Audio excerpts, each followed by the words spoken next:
Higher intelligence में काम करते हैं बेटा, सर्कस में नहीं। There is certain order in this office. I cannot industry तो शुरू में ही कह दिया था, हमें नहीं पता कि तुम्हें हमारा करे तो क्या करे। It was a tough time. The only thing I was longing when I was Mumbai and my initial days, यार किसी तरीके से मुझे मैं कितना कमाऊँ कि कमरा या एक वन बेडरूम मैं अफोर्ड कर पाऊँ। And the Critics Award for the Best Actor, Best Actor in a Drama Series. Best Actor Male, Critics Category. Manoj Bajpayee. Manoj Bajpayee. Manoj Bajpayee for The Family Man. This is the day I was looking forward. This is the day 24 years back.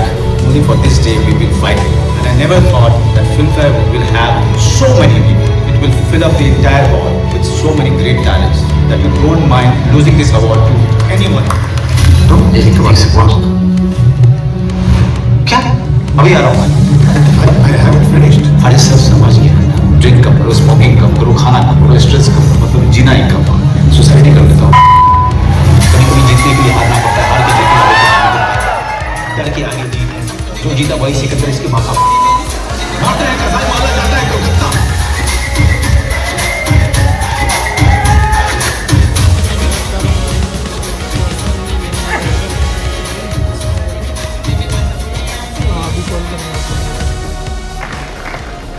Thank you. Over to you, Anshul.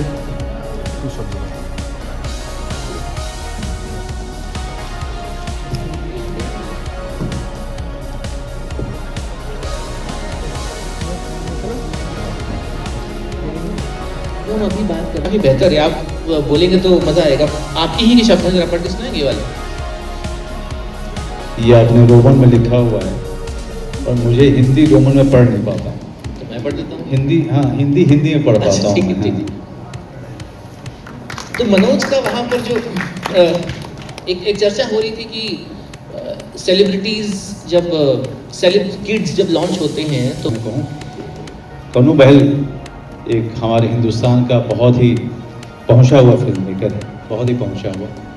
ज़्यादा लोग उसको तवज्जो नहीं देते हैं क्योंकि वो 1000 करोड़ या 800 करोड़ की फिल्म नहीं बनाई है उसने, लेकिन बहुत ही कम उस जनरेशन में उतने ब्रिलियंट इंटरनेशनल लेवल का जिसे कहें वो डायरेक्टर है कन्नू बहल। उसके साथ मैंने फिल्म की डिस्पैच, जो मुझे लगता है कि मेरी बेहतरीन फिल्म और बेहतरीन परफॉर्मेंस में से, ज़्यादा लोगों ने देखा नहीं है, ZEE5 पे है अभी, लेकिन वो उसके बाद फिर मेरे पास आया कहानी लेकर। तो मैंने उसको बोला कि कन्नू, काश मैं 30 साल की उम्र में होता, 30 से लेकर 40 की उम्र में होता अगर मैं, तो तेरी फिल्म ज़रूर करता। क्योंकि कन्नू का अपना एक प्रोसेस है जिसमें आदमी बहुत थक जाता है, मेंटली और फिजिकली, बहुत डिमांडिंग होती है उसकी डायरेक्शन। मुझे अफसोस इस बात का है कि मैं उस उम्र में नहीं हूँ कि मैं कन्नू बहल की फिल्म कर रहा हूँ।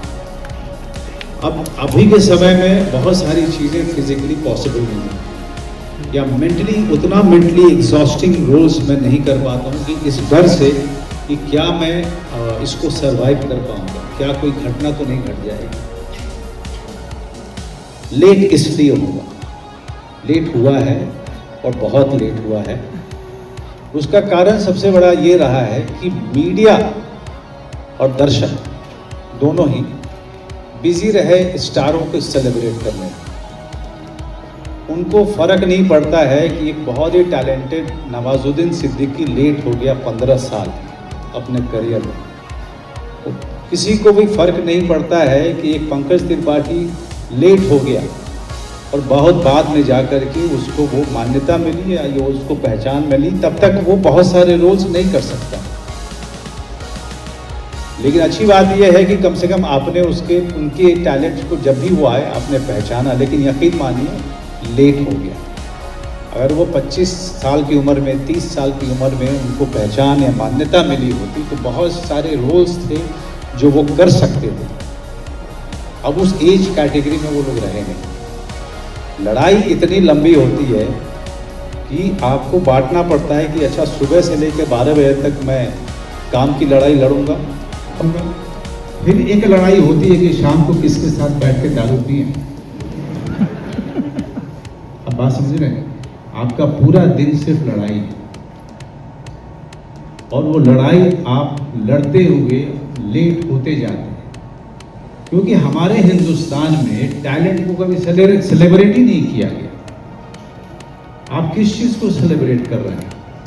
आज अगर आप सोशल मीडिया पे जाइए अंशुल, तो जो फिल्म हिट हो रही हैं उनके परफॉर्मेंसेस की चर्चा नहीं होती है, डायरेक्टर के ब्रिलियंट क्राफ्ट की चर्चा नहीं होती, एक्टर ने कौन से एक्टर ने कितना बढ़िया काम किया अपने किरदारों को लेकर के, उसकी बात नहीं होती। हम बात क्या करते हैं?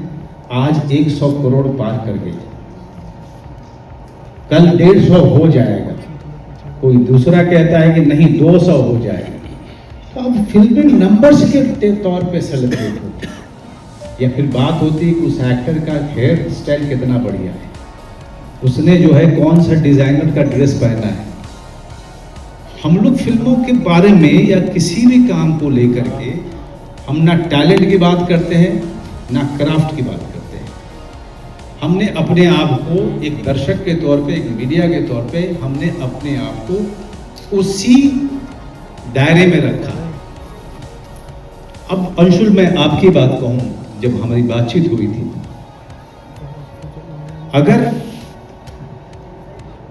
बॉक्स ऑफिस नंबर इतने कमाल हैं कि वो हर चीज डिसाइड करते हैं। मैं 32 साल से हूं इंडस्ट्री में, मेरी इन 2 उंगलियों पे जितने नंबर हैं, 8 है ना, मेरी 8 फिल्में भी हिट नहीं है 32 साल में। तो फिर मैं कैसे हूं यहां पर? मैं फिर कैसे हूं? क्या ये ट्रेड की, बॉक्स ऑफिस की परिभाषा को मेरा होना क्या गलत साबित नहीं करता है? यह गलत साबित करता है। 8 फिल्में भी हिट नहीं है मेरी, मैं गिना दूंगा वो सत्या से लेकर अब तक। तो बॉक्स ऑफिस नंबर कितने वैलिड होते हैं? कहीं ना कहीं दर्शकों को या फिल्म मेकर को मनोज बाजपेयी चाहिए था, उनके कारण मैंने उनकी फिल्मों में काम किया। अनुराग कश्यप ने मुझे गैंग्स ऑफ वासेपुर में लिया, तो बॉक्स ऑफिस नंबर देख के नहीं लिया था, मेरी काबिलियत देख के ली थी उसने। राम गोपाल वर्मा के पास जब मुझे सत्या मिली थी, मैं दर दर भटकने वाला एक एक्टर था, कभी किसी सीरियल के एपिसोड में दिख जाता था, कभी दूसरे सीरियल के एपिसोड में, या किसी डायरेक्टर या प्रोड्यूसर के दरवाजे पर दिखता था। हमने बॉक्स ऑफिस नंबर को जिस तरीके से सेलिब्रेट करना शुरू किया है, ये अच्छे फिल्म इंडस्ट्री की निशानी नहीं है। ये कहीं ना कहीं हमको क्रिएटिविटी की तरफ तो एनकरेज नहीं कर रहा है, ये हर उस तरफ इनकरेज कर रहा है जो किसी नए जो एक्टर और डायरेक्टर बनना चाहते हैं, जिनको उस तरफ नहीं जाना चाहिए वो उसी तरफ जाएंगे। लेकिन किसी भी ट्रेड जर्नलिस्ट से या किसी भी जर्नलिस्ट से आप एक कहानी दीजिए, उसको एक स्क्रिप्ट दीजिए और उसको बोलिए कि बताइए कि कितने हज़ार का या कितने 100 करोड़ का कलेक्शन करेगी, या आप में से भी किसी को दे दूं मैं, आप नहीं बता पाएंगे, आप में से कोई नहीं बता पाएगा। ये सब बताना शुरू करते हैं जब फिल्म लग जाती है। तो इसका मतलब ये है कि ये सब मिथ्या है, ये सब बकवास है। When the audience start changing, the films will start changing. तू बहुत बढ़िया काम कर रहा है और तू और मैं एक ही साइड में हैं कहानी में। तू बहुत बढ़िया काम कर रहा है, लेकिन अगर फिल्म हिट हो गई तो तेरे 400 रुपये बढ़ेंगे, मेरे 4 लाख बढ़ेंगे। तो आप समझ सकते हो कि हम कहाँ पे। बहुत बढ़िया काम करने के बाद, या आपके क्वेश्चन आंसर का नहीं है सेशन, बहुत बढ़िया काम करने के बाद जो सेकेंडरी रोल कर रहा है, चाहे वो वर्ल्ड क्लास एक्टिंग कर रहा हो, लेकिन उसका बढ़ेगा 400 रुपया ही फिल्म हिट होने के बाद, लेकिन हीरो का 4 लाख गुना बढ़ेगा। तो इस सिस्टम में हम रहते हैं और इसी सिस्टम से लड़ाई करते हुए मुझे इतने साल हो गए। और मैं बड़े फख्र के साथ कहता हूँ कि बहुत सारी फिल्में या बड़ी बड़ी फिल्में मेरे पास आई और मैंने नहीं किया, क्योंकि सेकंड क्लास सिटीजन की पदवी है, का एरिया है जो सेकेंडरी रोल्स कर रहे होते हैं। मैं आपको बता दूं, चाहे सुविधा के स्तर पर, चाहे पैसे के स्तर पर, आप जिनके रोल के और जिनके स्वैग की तारीफें करते हैं ना, परफॉर्मेंस की, आप यकीन मानिएगा एक सेट पे हीरो और हीरोइन, बाकी सब जो है हम किसी छोटे से देश के नागरिक होते हैं। लेकिन इसी से मेरी लड़ाई थी, इसीलिए मैंने कोशिश यही की कि पहली तो मैं करूँ ही नहीं मल्टी स्टार, क्योंकि ये इंसल्ट सा लगता है। सेल्फ रिस्पेक्टिंग आदमी हूँ, या तो मैं करता नहीं हूँ, या तो फिर ये मैं सुनिश्चित करता हूँ, डिटरमिन करता हूँ कि जो सुविधा किसी और को मिलेगी वही मुझे भी मिलेगी। You always wanted me to be here, and that is why I am still surviving, existing very well. आपका क्या था? आप ही के शब्द आपको दोबारा थोड़े उसको सुनाता हूँ कि ये सब हो रहा था कि इंडस्ट्री का एक जो एस्पेक्ट है which is available on social media, all of you definitely, जो आज के लोग हैं वो फ़ोन देखते हैं, वो सारी खबरें देखते हैं। It's very difficult to compete with small films in this industry. उसमें एग्जीबिटर भी होता है, उसमें डिस्ट्रीब्यूटर होता है, उसमें प्रोड्यूसर्स होते हैं। बड़ी बड़ी फिल्में आती हैं तो छोटी फिल्मों को जो कि ठीक ठाक भी कर रही होती हैं तो उनके शोज घटा दिए जाते हैं। मैं अपनी फिल्म भोसले हो, अलीगढ़ हो या गली गुलियां हो, मैं खुद देखने नहीं जाऊंगा सुबह 9 बजे। तो मैं ऑडियंस से कैसे एक्सपेक्ट करूंगा कि जो एग्जीबिटर ने मुझे टाइम दिया है 9 बजे का मेरी छोटी सी फिल्म को, वो ऑडियंस देखने जाएगी? ये जो पूरा सिस्टम है, it is so flawed and it is so dominated by hierarchy कि इसमें कंपीट करना बहुत मुश्किल काम होता है। लेकिन मेरे जैसा, आज मैं बहुत सारे मेरे एक्टर्स दोस्त हैं, जब मैं उनको कहता हूं कि तुम ये सब लड़ाई लड़ो, तो वो कहते हैं कि सर हम लोग आपकी तरह नहीं है ना। लेकिन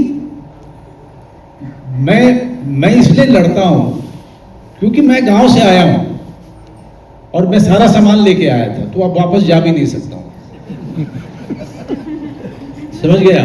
तो जब मैं सारा सामान मैं अपने बिस्तर तक उठा के लेके निकला, ये सोच करके कि वापस अब नहीं आ पाऊंगा, तो मैं अभी तक घर से बाहर ही निकला हूं। I have no other option. I never had any other option in my mind but to fight to survive, fight to showcase my talent. Fighting every day is also part of the job. उसका कोई चारा ही नहीं। आज अगर पूरा जो एक system, अगर आप देखेंगे कि पोस्ट कोविड एक पूरा सिस्टम जो है वो हिल गया, उसके फाउंडेशन हिल गया, पावर सेंटर जो है वो हिल गए इंडस्ट्री में। अभी राम गोपाल वर्मा ने लिखा है कि नया पावर सेंटर अभी पोस्ट धुरंधर जो है चेंज होगा। ये बात सही है कि बाहर से आने वाले लोग, कुछ लोगों ने बहुत बेहतरीन काम किया है, कर रहे हैं, और धीरे धीरे वो पावर सेंटर चेंज हो रहा है। Coming back to your first thing, हमारे लिए तो लेट हो गया ना, हमारे लिए लेट हो गया। लेकिन साथ ही साथ मैं जब ये देखता हूं कि कितने सारे टैलेंट इस इंडस्ट्री ने बर्बाद कर दिए, some of them became alcoholic, some of them ended their lives. When I look at all of that, I feel blessed.